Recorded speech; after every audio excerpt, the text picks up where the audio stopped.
Oke, bismillahirrahmanirrahim. Assalamualaikum warahmatullahi wabarakatuh. Oke, setelah kita kemarin belajar tentang pengantarnya, peta konsep perkuliahan kita, hari ini saya akan membahas tentang review aja. Sebenarnya mungkin kalian sebelumnya sudah pernah belajar ini. Jadi saya review sedikit tentang apa itu penelitian kuantitatif, dan kemudian nanti yang terakhir tentang masalah penelitian. Oke.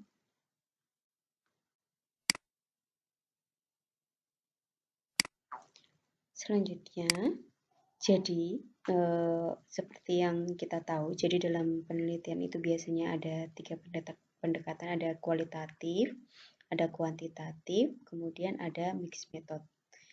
Nah, di kualitatif ini biasanya digunakan untuk mengeksplor atau memahami arti dari suatu masalah atau individu atau kelompok.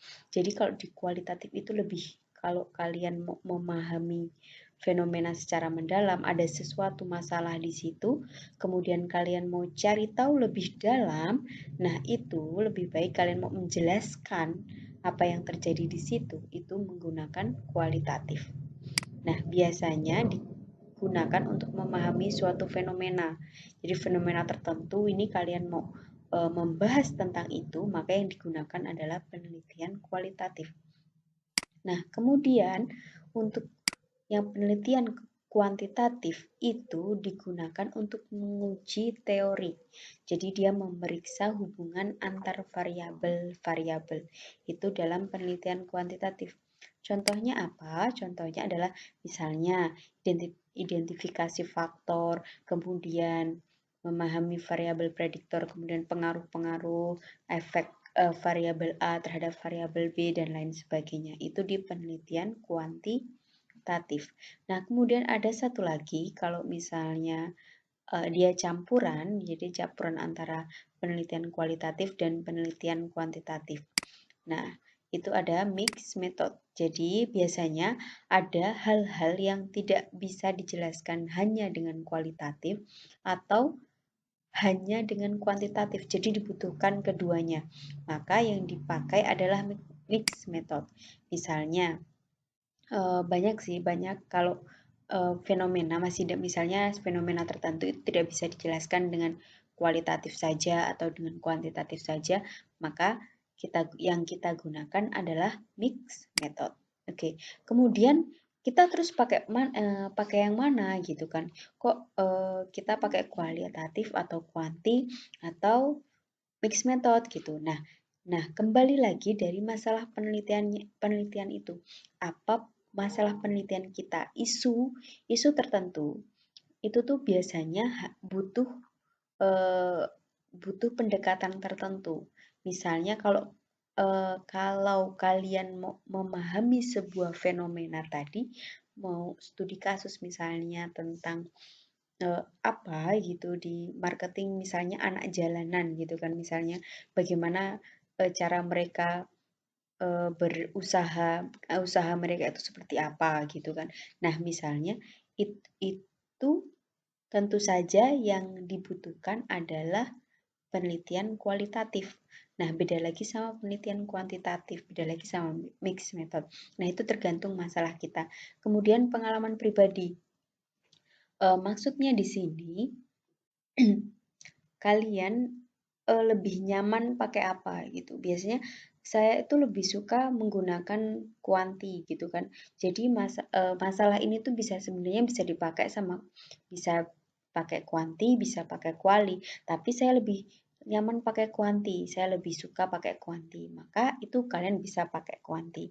Nah, kemudian kalau misalnya masalah ini tuh bisa kuali, bisa kuanti, tapi saya lebih nyaman pakai kuali, dan lain sebagainya. Itu dari pengalaman pribadi atau dari subjek penelitiannya. Jadi subjek tertentu gitu, subjek penelitian tertentu itu tuh butuh pendekatan tertentu. Misalnya saya mau subjeknya orang banyak gitu.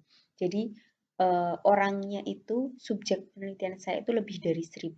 Maka kalau menggunakan pendekatan kualitatif tentu tidak akan cocok. Jadi lebih enak pakai kuanti. Kalau subjek saya itu misalnya sebenarnya hanya 3 orang, tapi 3 orang ini mau saya gali secara dalam. Tiga orang ini adalah tiga orang orang hebat. Misalnya kalian mau bahas strategi marketing eh, orang terkenal gitu kan, misalnya strategi kepemimpinan 3 orang terkenal. Nah, itu tentu kalian butuh kualitatif gitu ya. Nah, selanjutnya dalam penelitian kuantitatif ini kita masuk ke penelitian kuanti ya. Yang itu tadi pengantar aja. Jadi dalam penelitian kuantitatif ini saya bagi jadi 4. Ada komparatif, ada korelasi, ada deskriptif, ada eksperimen. Jadi ada komparatif, ini membandingkan, korelasi itu hubungan, jadi di sini analisis regresi, kemudian pengaruh faktor-faktor dan lain sebagainya itu masuknya di sini, menganalisis hubungan, kemudian deskriptif itu menjelaskan, hanya penjelasan saja, kemudian eksperimen. Nah, itu di penelitian kuantitatif. Nah, penelitian deskriptif ini tugasnya adalah menjelaskan hasil penelitian tanpa mengaitkan satu variabel dengan variabel lainnya.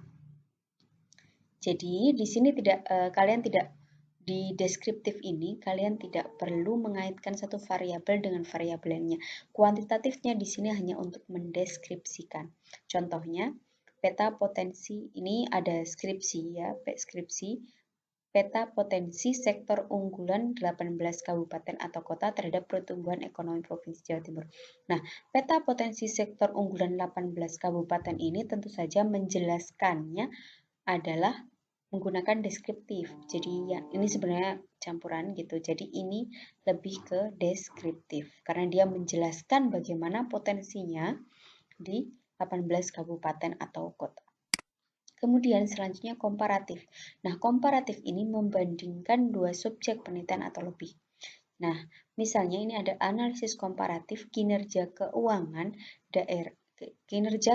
daerah antar kabupaten Provinsi Sulawesi Barat dan sesudah pemekaran daerah. Jadi ini yang dibandingkan adalah antar kabupaten di daerah Provinsi Sulawesi Barat.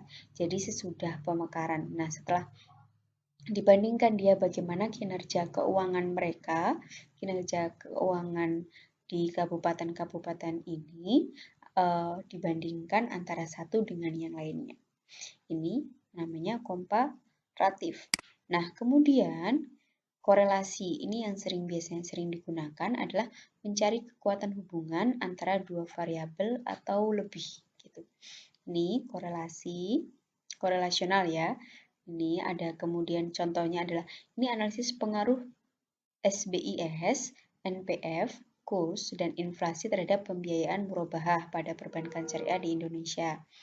Boleh yang lainnya. Jadi ini ada beberapa variabel 1, 2, 3, 4, kemudian terhadap pembiayaan. Ini korelasional. Kalau korelasional lebih paham ya. Jadi bisa 2 variabel saja, misalnya SBES terhadap pembiayaan saja, atau lebih. Kemudian ada eksperimental. Nah, eksperimen ini biasanya digunakan untuk melihat hasil dari suatu perlakuan. Jadi kalau dalam eksperimen itu ada satu treatment terhadap satu subjek atau objek. Biasanya kelompok objek gitu. Kalau biasanya ini digunakan di klinis juga, kemudian pertanian, dan lain sebagainya banyak. Nah, contohnya ini pengaruh pemberian ekstrak biji kluwak sebagai pestisida nabati pengendalian hama. Jadi dia mau nyari resep mana gitu, ukuran mana yang paling memiliki kinerja yang paling kuat gitu. Kayak biasanya kan misalnya kalau obat gitu kan ada perbandingannya, ada perbandingan yang paling cocok itu. Mereka mencari perbandingan yang paling cocok itu di eksperimental. Nah, kalau di bidang marketing, misalnya bisnis dan marketing itu sepertinya saya belum menemukan sih yang eksperimen ini. Kalau di penelitian bisnis ya, penelitian ekonomi dan bisnis saya belum ketemu untuk eksperimen. Biasanya memang untuk penelitian klinis, terus ke peternakan, perikanan, pertanian, dan lain sebagainya. Oke, selanjutnya itu tentang penelitian kuantitatif. Selanjutnya kita lanjut ke masalah penelitian. Nah, apa itu? Jadi pertanyaannya biasanya apa itu masalah dalam penelitian gitu kan. Nah, sebelumnya jadi penelitian yang baik saya adalah penelitian yang basisnya yang adalah masalah. Jadi masalah yang entah itu kalian temui sehari-hari atau dari mana kalian dapat, tapi basisnya itu adalah masalah. Ketika kalian sudah jelas masalahnya, mau menyelesaikan apa, maka penelitian itu jelas arah tujuannya. Jadi kalian udah nggak bingung lagi mau ngapain. Nah, jadi dalam apa ya basicnya itu ketika dalam penelitian itu kita adalah menyelesaikan masalah. Ini ada masalah, kemudian kita teliti untuk dicari penyelesaiannya untuk memahami masalah itu. Nah, kemudian itu hasil, nah kemudian dapat hasilnya. Nah, kalau hasilnya masih belum sesuai, itu boleh lagi muter lagi kita lakukan penelitian lagi, kemudian ketemu hasilnya. Kalau kata Pak Agung itu beliau mengibaratkannya itu sebagai orang yang sakit.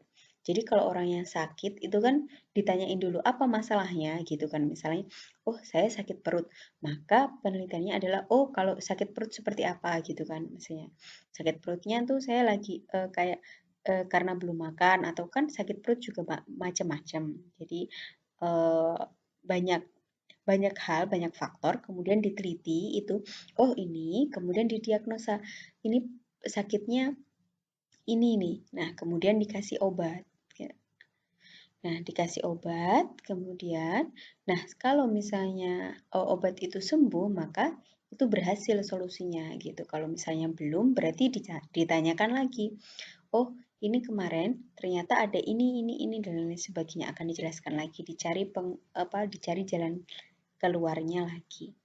Nah, kemudian apa itu masalah penelitian? Jadi, masalah penelitian itu adalah gap antara apa yang seharusnya terjadi dan apa yang sebenarnya terjadi. Seharusnya, jadi teorinya, seharusnya terjadi itu berarti teorinya adalah seperti ini. Tetapi ternyata di faktanya, di lapangan, kok seperti ini, kok ternyata seperti ini gitu. Nah, itu namanya masalah penelitian. Contohnya, kalau dalam kehidupan sehari-hari aja, kita misalnya kayak sakit perut tadi, seharusnya perut itu kita makan tuh enak, perut enak gitu kan.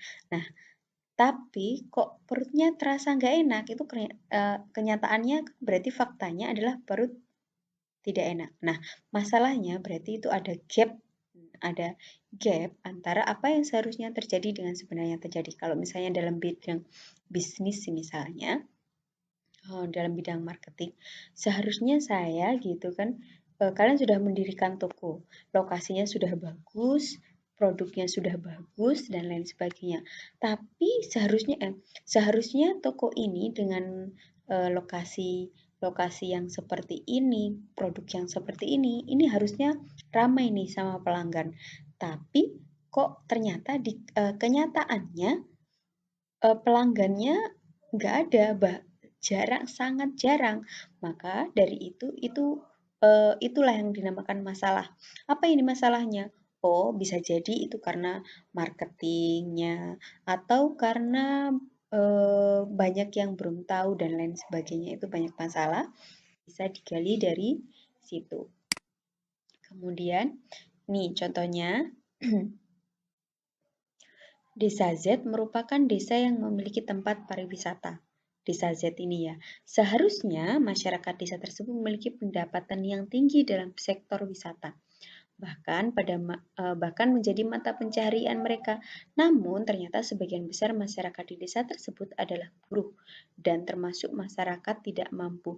Jadi pariwisata yang dimiliki mereka itu tidak mampu menopang, tidak mampu mensejahterakan masyarakatnya. Ini kan kemudian menjadi masalah.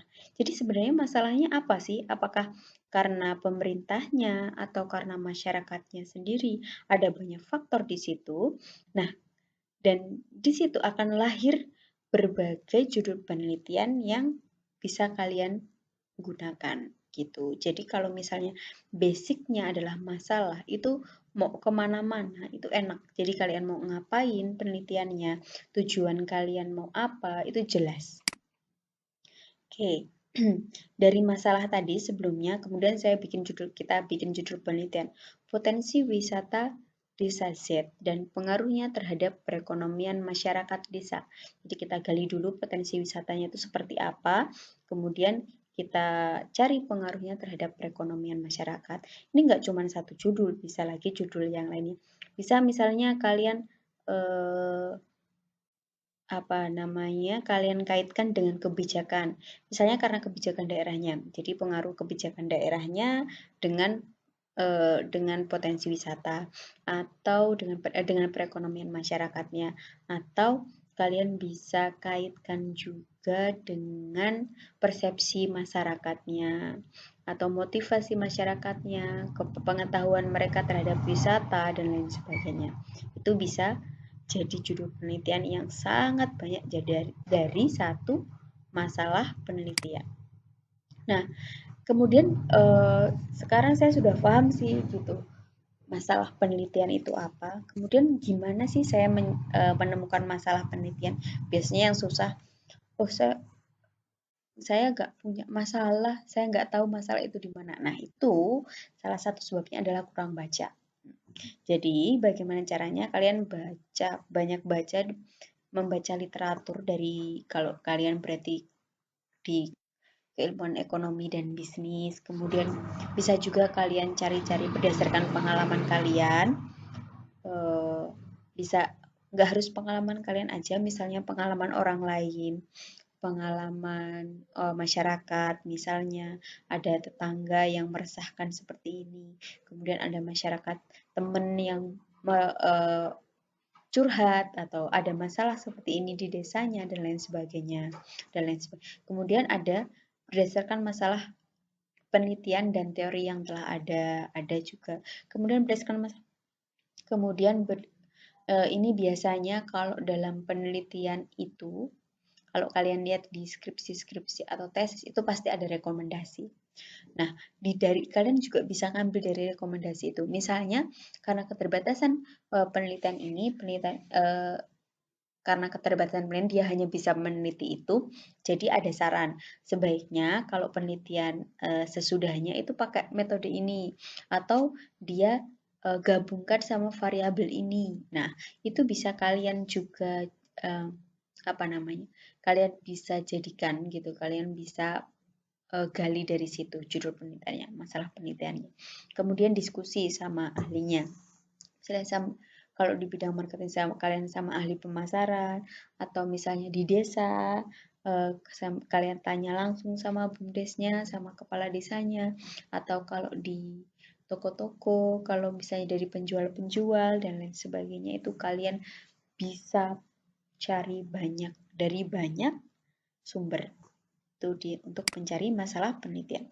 Nah, ini jadi fokusnya kalau dalam penelitian itu kita lihat dulu. Ini kalian harus bisa jawab 3 pertanyaan ini.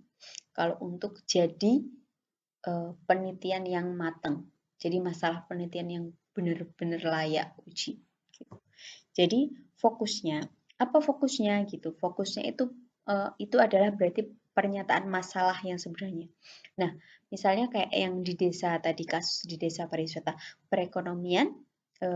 perekonomian masyarakat desa itu rendah gitu kan, misalnya ekonomi desa tersebut itu rendah, pernyataan masalahnya.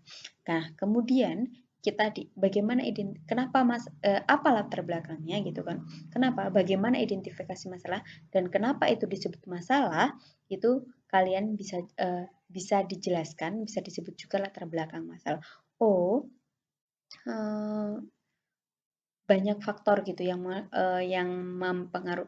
mempengaruhi itu gitu dan lain sebagainya.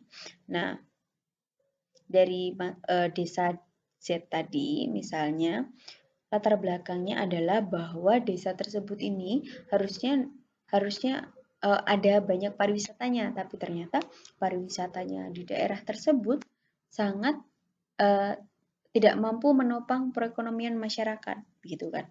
Nah, keuntungannya ini apa keuntungan jika masalah tersebut diteliti? Nah, itu namanya signifikansi masalah. Jadi, masalah ini tuh penting untuk saya teliti. Kalau kalian nggak mampu menjawab masalah itu, masalah tersebut penting untuk diteliti, maka kalian nggak bisa mempertahankan masalah kalian, nggak bisa mempertahankan judul kalian gitu. Jadi kalian harus bisa jelas ketika kalian mengajukan judul ini jelas fokusnya apa, latar belakangnya apa, signifikansi masalahnya apa. Ini harus jelas ketiganya. Kalau ini sudah jelas, sudah lancar. Kalian latar belakangnya jelas, ini pentingnya penelitian tersebut dilakukan juga jelas, itu sudah enak. Nah, kemudian karakteristik masalah yang baik adalah masalah tersebut menarik untuk peneliti. Kalau masalah kalian itu nggak menarik untuk kalian juga susah. Jadi kayak penyelesaiannya tuh kalian mut-mutan gitu, nggak pengen nyelesain kayak gitu. Nah, kemudian terjangkau. Nah, ini yang penting. Jadi kalau misalnya kalian nggak sanggup satu provinsi, ya sudah jangan sampai satu provinsi. Sesuai dengan sumber daya kalian aja. Jadi nggak perlu yang muluk-muluk misalnya. Nah, kemudian peneliti memiliki pengetahuan, waktu, dan sumber daya yang dibutuhkan. Jadi kalau misalnya kalian kuliahnya di bidang ekonomi dan bisnis, ya penelitiannya di bidang ekonomi dan bisnis. Jangan sampai kalian meneliti yang lain yang kalian tidak punya pengetahuan di dalamnya. Nah, kemudian masalah tersebut bisa dapat diteliti melalui pengumpulan data. Kalau misalnya datanya nggak bisa dikumpulin, nggak bisa dianalisis, itu bukan masalah yang baik gitu berarti. Nggak perlu dicari lah, mungkin nanti ada yang lebih bisa. Nah, masalah tersebut memiliki signifikansi baik secara teori ataupun praktis.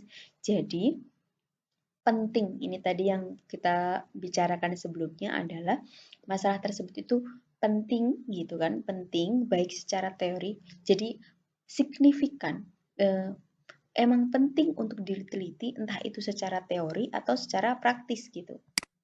Nah, kemudian yang terakhir adalah tidak melanggar etika. Jadi kalau misalnya dia tidak mau di desa itu misalnya dilarang, nggak boleh Mbak meneliti ini. Itu ya sudah, jangan dipaksa untuk diteliti. Itu ya, masalah. Nah, jadi sambil kalian baca-baca, jadi pertemuan ketiga ini tugasnya yang ketiga ya, pertemuan yang ketiga nanti tugasnya adalah kalian mencari masalah penelitian untuk judul. Jadi nanti mulai dari pertemuan ketiga kalian sudah bisa mengajukan judul. Oke, sampai di sini. Wassalamualaikum warahmatullahi wabarakatuh.